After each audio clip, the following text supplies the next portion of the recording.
જિલ્લા કોંગ્રેસ કાર્યાલય ખાતે 75 માંગ પ્રજાસત્તાક પર્વની ઉજવણી કરવામાં આવી।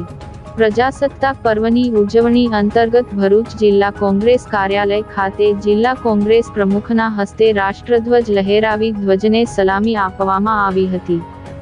ભરૂચ શહેર અને જિલ્લામાં ગણતંત્ર પર્વની ઉત્સાહભેર ઉજવણી કરવામાં આવી હતી। આજરોજ તારીખ 26મી જાન્યુઆરીને 75 માંગ પ્રજાસત્તાક પર્વની ઉજવણી અંતર્ગત જિલ્લા કોંગ્રેસ કાર્યાલય ખાતે જિલ્લા પ્રમુખ પરિમલસિંહ રણાના હસ્તે રાષ્ટ્રધ્વજ લહેરાવી રાષ્ટ્રધ્વજને સલામી આપવામાં આવી હતી। આ પ્રસંગે શહેર પ્રમુખ હરીશ પરમાર, સંદીપ માંગરોલા, પાલિકા વિપક્ષના નેતા શમશાદ અલી સૈયદ, દંડક હેમેન્દ્ર કોઠીવાળા, નગર સેવક ઇબ્રાહીમ કલકલ સહિત કોંગ્રેસી કાર્યકરો ઉપસ્થિત રહ્યા હતા।